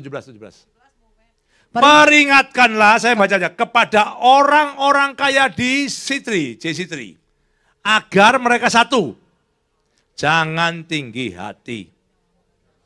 2, jangan berharap sesuatu yang tak tentu seperti percuma, jangan kepingin kaya. Apa yang ada padamu hari ini, jaga baik-baik. Kalau engkau setia pada apa yang Tuhan percayakan hari ini, Tuhan pasti tambah-tambahkan dalam hidupmu. Amin. Setia pada perkara yang kecil, akan dipercaya perkara yang besar. Perkara mamon ini luar biasa, saudara. Kalau engkau mamon ini nggak bisa dipercayai, jangan mimpi engkau akan dipercayai harta yang sesungguhnya. Loh, kalau mamon aja engkau nggak jujur, masa Tuhan akan percayakan firman Tuhan dalam hidupmu? Nggak mungkin itu. Ada ayatnya, ada. Nanti aja saya bukain. Waktunya udah habis, nggak usah. Tinggi hati dan jangan berharap sesuatu yang tentu seperti kaya. Melainkan ketiga apa? Pada Allah yang dalam kekayaannya apa? Dinikmati. Percuma engkau kalau kaya nggak bisa nikmati. Loh, saya juga punya rumah loh, Pak. Saya dulu SMP, Pak. SMP. Saya udah umur 20 tahun, saya tuh bikin jaket, Pak. Suatu hari ada orang pesan jaket sama saya, minta dikirim ke rumahnya karena kita terlambat. Saya ngirim, Pak. Saya naik mobil, saya ngirim ke rumahnya. Rumahnya gede, Pak. Saya umur 21 tahun, umur tahun 93. Kaget saya rumahnya, lihat, rumahnya gede. Ada kolam renangnya, Pak. Wah, saya udah mimpi. Kapan ya suatu hari aku juga mau punya rumah yang punya kolam renang kayak gini. Keinginan itu boleh, tapi nggak semua keinginan harus terwujud. Saya udah punya sekarang rumah ada kolam renangnya. Renang aja nggak pernah. Buat apa? Nyemplung aja saya nggak pernah. Rumahnya nggak tahu dipakai siapa sekarang, dikontrakan orang. Ingat baik-baik saudara, nggak selalu keinginan. Kekayaan itu selalu penuh dengan keinginan. Nggak ada gunanya. Ya, kalau hari ini kau lihat orang yang kaya rumahnya gede, jangan kau kepingin kaya. Belum tentu yang rumahnya kaya gede itu hidupnya penuh damai sejahtera. Belum tentu. Anda kan nggak tahu di rumah lagi garpu-garpuan, sendok-sendokan, piring pecah. Tahu ada nggak tahu. Mending Anda di rumah tahu tempe. Sayang, ini tahu, ini tempe koko. Keren dong. Mahal tahunya mahal, tempenya mahal. Daripada di rumah pecah semua buat apa? Itu lebih mahal. Yuk yang terakhir 18. Peringatkanlah agar mereka itu satu penting. Kalau engkau kaya, supaya hatimu nggak ada di situ, supaya hartamu itu bukan karena kekayaanmu, tapi karena Tuhan. Satu apa? Berbuat baik. Kalau engkau lihat orang kaya, tapi sombong, percuma. Loh, sebenarnya Pak, orang yang kaya beneran itu bukan yang seperti yang kau bayangkan loh Pak. Saya tuh sering lihat ya, orang-orang yang kaya beneran tuh miskin loh Pak. Kalau kita naik pesawat ya, yang mewah gitu, terus duduk di depan, seringkali saya lihat garpu sendok itu yang bungkusin bukan orang yang miskin loh Pak. Yang kaya-kaya itu mamanya. Ya ampun, garpu sendok dibungkusin buat apa? Loh, dia naik first class kan suki Pak, mahal. Saya nggak naik itu loh, Anda jangan mikir, oh Pak Gembala naik first class. Enggak, saya lewat aja. Saya dibungkusin dia. Orang yang kaya di hotel-hotel, yang bungkusin handuknya hotel semua, orang kaya apa orang miskin? Anda lihat di bintang-bintang 5 itu. Loh, handuk-handuk yang hilang siapa yang bungkusin? Orang kaya. Saya yakin di sini nggak ada yang bungkus. Karena hotel nggak lapor dia hilangnya mana tuh.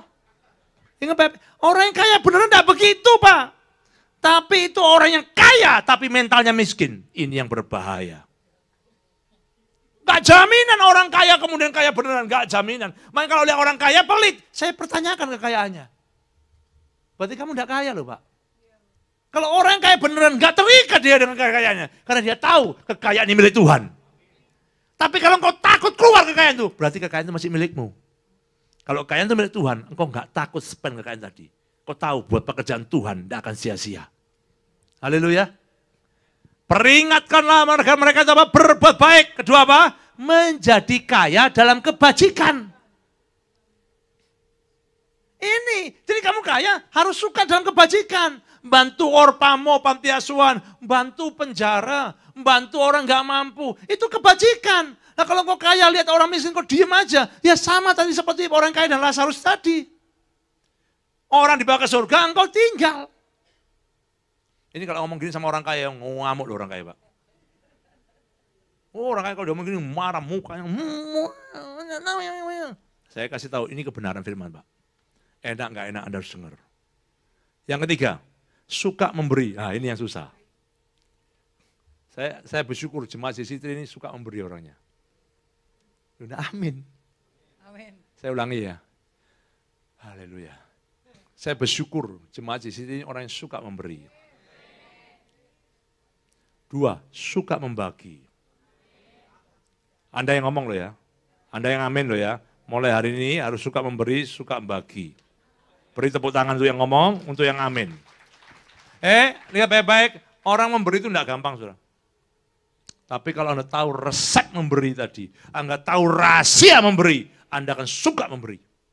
Ya, memberi itu powerful, Pak. Orang yang memberi tidak akan dipermalukan sama Tuhan. Engkau tahan aja hartamu, nggak akan bertambah kok. Bahkan engkau akan habis dengan cara yang engkau nggak mengerti. Simpan aja hartamu. Engkau pikir bertambah sendiri, nggak mungkin. Banyak-banyak memberi hari ini. Banyak-banyak berbagi. Hidupmu akan menyenangkan Tuhan. Ayat terakhir 19, yuk. Menutup. Dan dengan demikian mengumpulkan suatu harta sebagai dasar yang baik bagi dirinya di waktu yang akan datang untuk mencapai hidup yang sebenarnya. Benar nggak ini yang diomongkan mulai awal? Yang terakhir apa? Dan dengan demikian mengumpulkan suatu harta sebagai dasar yang baik bagi dirinya. Buat kapan? Loh, buat kapan? Waktu yang akan datang untuk mencapai apa? Hidup yang sebenarnya itu ini. Makanya kalau engkau hanya mengumpulkan harta di dunia ini saja, matilah di dunia. Tapi kalau engkau mengumpulkan harta buat di surga, maka engkau sedang persiapan menuju ke surga. Amin. Berbuat baik itu penting sekali. Saya himbau dan saya tegaskan sekali lagi. Gereja harus berani berbuat baik. Gereja tidak boleh eksklusif. Gereja harus berani buka pintu ke depan. Anda harus berani. Dulu gereja ini buka vaksin Pak. Habis uang berapa Pak? Ayo coba pikir baik-baik. Anda yang divaksin enak aja. Makasih ya Pak Gem. Makasih Pak Gem. Makasih. Bahkan rebutan vaksinnya semua. Pak saya mau vaksin. Dalam hati bayar kira. Rombongan datang dangdung. Yang vaksin itu loh Pak pegel Pak. Tanya sama Afu sana. Emang ada vaksin yang gratis? Ayo. Emang tenaga kerjanya yang nyontek Anda itu mau gratis? Diisi air Anda. Semua bayar Pak. Tidak ada yang gratis itu nggak ada. Masalahnya anehnya kalau orang terikat dengan kekayaan, maunya gratis. Orang kaya pun bahkan mau gratis Pak. Aku sampai bingung. Loh Sogi kok jauh gratis tuh. Harusnya kaya. Pak aku bisa bantu apa Pak? Keren Pak. Tapi enggak. Orang yang tambah kaya itu tambah kepingin yang gratis.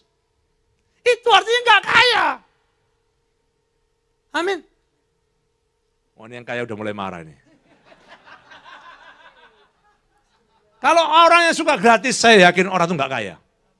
Orang yang benar-benar isi kaya, kaya baik secara rohani, jasmani, pasti dia enggak mau digratisin Pak. Saya enggak mau. Apa-apa gratis saya enggak mau. Mau bayar? Oh, enggak. Pak Gem ini, enggak aku enggak mau, aku mau bayar. Kita harus punya mental seperti Daud. Ketika ditebus tanahnya Arauna. Arauna bilang, Raja aku berikan. No. Aku yang salah, aku harus bayar. Makanya tanah itu dipakai sebagai bait Allah. Kalau engkau mau murahan terus, hidup enggak akan ditebus oleh Tuhan. Mulai hari ini, pulang dari tempat ini, makan apapun jangan minta yang gratis. Engkau dikasih makan, tanya, berapa ini? Pak ini gratis, saya enggak mau. Nih saya bayar semuanya, buat semua orang di gereja. Wah.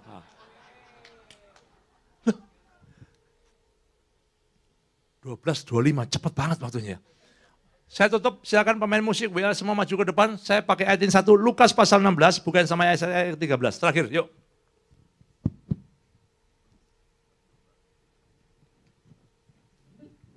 Naik, 12. Nah, nih. Ayat 11 dulu. Ini yang terakhir ya. Ini yang saya mau bicara untuk teman-teman, hati-hati dengan hartamu. Karena di mana hartamu, di situ hatimu. Caramu ngelola harta, itu hatimu. Caramu merespon terhadap harta, itu tujuanmu. Lihat baik-baik. Jadi, udah lagunya tahu lagu apa? Oke. Jadi, jikalau kamu nggak setia dalam hal mamon yang nggak jujur, siapakah yang akan mempercayakan kepadamu harta yang sesungguhnya? Ini dulu yang saya gumulkan, Pak. Harta yang sesungguhnya itu apa sih? Saya baru tahu hari ini. Kalau engkau sama mamon ini gagal, Pak. Maaf ya.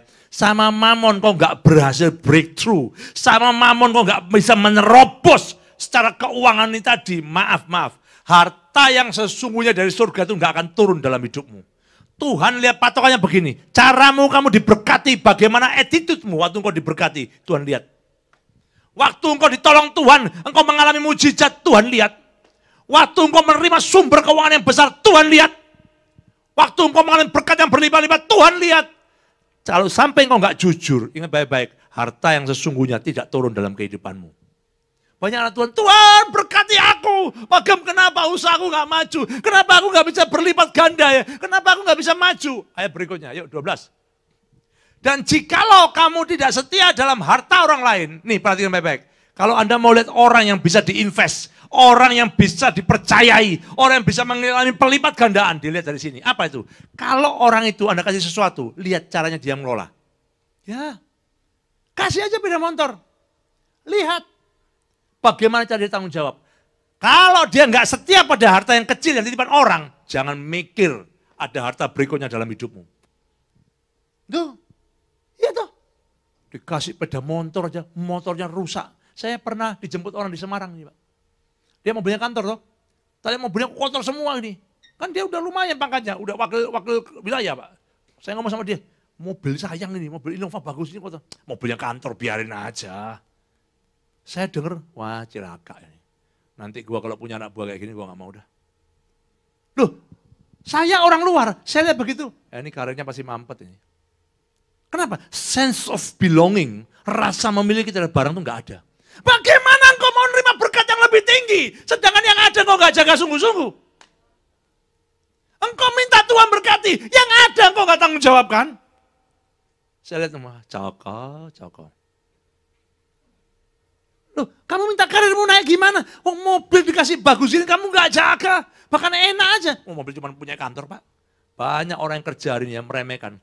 Di kantor nggak kerja sungguh-sungguh, main handphone, telepon-teleponan, meremehkan. Orang seperti itu nggak bisa maju hidupnya. Jangan pernah doa, minta orang seperti itu. Tolong doain aku Pak Gam supaya diberkati. Nggak mau saya. Nggak, babano aja udah. Kamu yang bikin susah kok. Ya, berikutnya. Siapakah, loh jangan dipindah, sama ayat sama. Siapakah yang akan menyerahkan hartamu sendiri kepadamu? Artinya begini, kalau hartamu sendiri aja, ya, engkau nggak bisa ngelola. Mana mungkin ada orang mau invest sama kamu? Tapi kalau hartanya orang lain ditetep dia kamu dijaga baik-baik, orang nggak tahan ngejar kamu. Kenapa? You are trustworthy person. Engkau orang yang bisa dipercayai. Contoh, keyboard. Axel jaga begini. Saya lihat keyboardnya bersih ya. Baik. Oh semuanya baik. Oh area ini bagus, bisa dipercaya. Tapi kalau keyboard baru aja, merotoli, rusak. Kira-kira Anda mau percaya lagi nggak sama orang seperti itu? Banyak anak muda dipegang kamera begini. Jaga baik-baik kameranya. Bukan kamu, maksudnya anak muda. Loh, kamera satu hilang. Dehim itu berapa kali sudah ngalami laptopnya kecemplung. Loh, saya diem aja perhatikan. Itu kan ajudan saya soalnya Pak. Ajudan rohani ini Pak. Saya perhatikan hal kecil. Dehim itu Pak, orang yang di mana Dehim? Itu naik motor berkali-kali, jatuh berkali-kali Pak. Dan dia bangga cerita sama saya Pak. Pak saya kalau naik motor nggak bisa cepat-cepat Pak. Saya udah jatuh berkali-kali Pak, dan bangga. Akhirnya saya nggak tahan, saya ngomong, Him jangan ulang lagi, nggak baik loh. Jatuh sekali kamu selamat, 2 2 kali kamu oke, 3 kali. Saya takut keempat, kelima kali kamu nggak tahu jatuh, nggak ketemu di mana loh. Loh ingat baik-baik saudara, kalau Anda mau dipercaya sama Tuhan mulai hari ini, setialah pada perkara-perkara yang kecil. Kalau yang perkara yang kecil kau nggak setia, jangan mimpi Tuhan kasih perkara yang besar. Jaga perkara yang kecil baik-baik. Orang melihat hidupmu proper, teratur, orang nggak tahan cari engkau Pak. Ini orang bisa dipercaya. Engkau akan dipromosikan di mana-mana. Ini orang baik. Ini kalau kerja mantap. Kenapa? Mulut orang yang meninggikan engkau. Tuhan pakai orang lain mendewasakan engkau Pak. Tapi kalau harta ini engkau nggak bisa jaga, jangan mimpi harta yang sesungguhnya Tuhan berikan dalam hidupmu. Nama Tuhan dipermuliakan. Yuk kita bangkit berdiri bersama-sama yuk. Basuh aku di dalam darah-Mu, anak domba.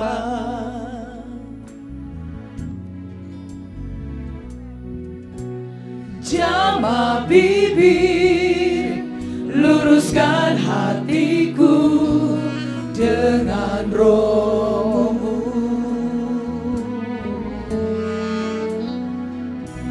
Ku rindu kemuliaan Tuhan, lebih dari segala harta. Jadikan ku hamba setia kepadamu,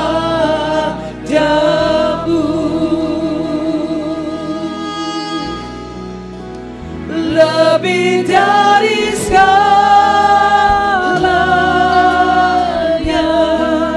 Ku ingin Kau Tuhan,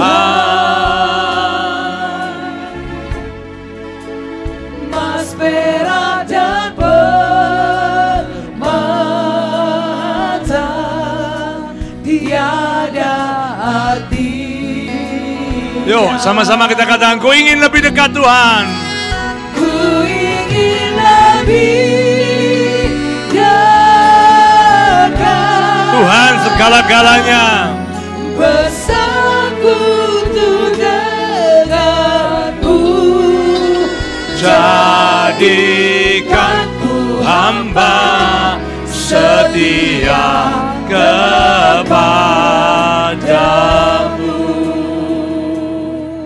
Ingat baik-baik Bapak Ibu sekalian yang hadir pada ibadah hari ini. Tuhan panggil kita bukan menjadi kaya, tapi Tuhan panggil setiap kita untuk setia. Kaya dan setia itu beda tujuan saudara. Kaya tidak menjamin engkau masuk surga, tapi engkau setia sama Tuhan, engkau pasti masuk surga. Ingat baik-baik, kekayaan tidak salah, tapi respon kita terhadap kekayaan menentukan hidup kita kelak kemudian hari. Tapi kalau engkau tahu tujuan apa Tuhan buat engkau kaya, untuk berbuat baik, berbuat kebajikan, membagi, memberi, untuk memuliakan Tuhan, membangun rumah Tuhan, saya jamin hidupmu berguna buat Tuhan. Kalau engkau setia pada perkara-perkara yang Tuhan percayakan, yaitu mamon ini tadi yang tidak jujur, maka percayalah, harta yang sesungguhnya dari surga Tuhan berikan dalam hidupmu. Harta kekekalan yang dicari oleh orang-orang, yang orang dunia tidak bisa dapatkan, Tuhan berikan kepada anak-anaknya. Mari bawa hatimu hari ini, karena sebab harta seringkali mengganggu kepercayaan hati kita. Harta membuat hati kita jauh dari Tuhan. Jadikan kami lebih dari semua itu Tuhan. Mari sama-sama, haleluya. Lebih dari segalanya, ku ingin Kau Tuhan, emas, perak, dan permata tiada artinya. Ku ingin lebih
Terima kasih untuk firman-Mu Bapa.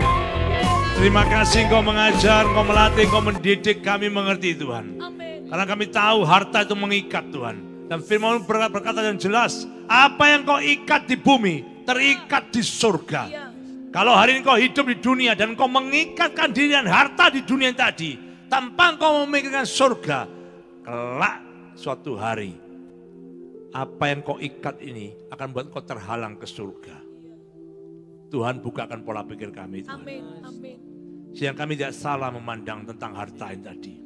Seringkali kemana harta itu pergi, apa yang kami cintai, apa yang kami sukai, apa yang kami benar-benar inginkan, itu melebihi Tuhan, itu harta kami Tuhan. Sebab itu pada siang hari kami bertobat Tuhan. Kami tidak mau ada hal lain yang kami cintai kecuali Tuhan. Tidak ada hal yang lain kami inginkan kecuali Tuhan. Sehingga harta kami yaitu Tuhan di surga. Tidak ada yang lain Tuhan. Terima kasih Bapa di surga. Terima kasih Tuhan Yesus Kristus. Engkau yang buka pola pandang yang baru pada kami. Sehingga kami tahu ketika kami dipercayakan harta di dunia. Cara kami mengelola, cara kami mempertanggungjawabkan. Itu mempengaruhi kami. Bisa tidak kami menerima harta yang sesungguhnya. Kami mau berubah Tuhan. Kami mau setia pada perkara-perkara yang kecil. Kami mau setia pada perkara mamon yang Tuhan percayakan. Kami jaga, kami pertanggungjawabkan setiap sen yang kami pakai. Kami bawa pertanggungjawaban di hadapan-Mu Tuhan.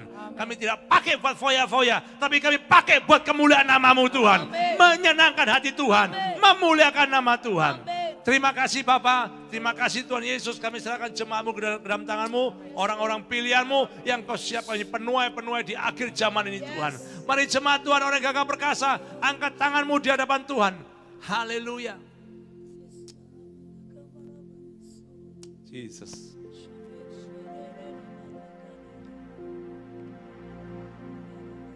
Bapak Ibu, ingat baik-baik. Sebelum saya melepaskan doa berkat, Tuhan ingatkan ini baik-baik. Setan pun mencobai Tuhan yang kedua kalinya. Setan ajak Tuhan melihat semua dunia ini tadi. Dan setan tawarkan kepada Tuhan. Aku berikan ini semua kepadamu. Tapi sembahlah aku. Tuhan berkata jelas. Hanya satu yang boleh kau sembah. Yaitu Tuhan Allah saja yang kau sembah. Makanya setan tidak bisa berbuat apa-apa kepada Tuhan. Karena semua dunia ini milik Tuhan. Ampuni kami yang bodoh ini Tuhan. Ampuni kami Tuhan. Haleluya. Tuhan yang memberkati engkau. Amin. Tuhan yang melindungi engkau. Amin. Tuhan yang menyinari engkau dengan wajahnya. Amin. Dan memberikan engkau kasih karunia-Nya. Amin. Tuhan sendiri yang menghadapkan wajahnya kepadamu. Amin. Dan memberikan engkau damai serta yang berlimpah-limpah. Sehingga kemanapun kau pergi dan apapun yang kau perbuat. Asal kau berbuat sesuai kebenaran firman Tuhan. Tuhan buat engkau beruntung dan berhasil. Amin. Mulai siang hari ini sampai selama-lamanya. Yang diberkati oleh Tuhan sama-sama katakan. Amin.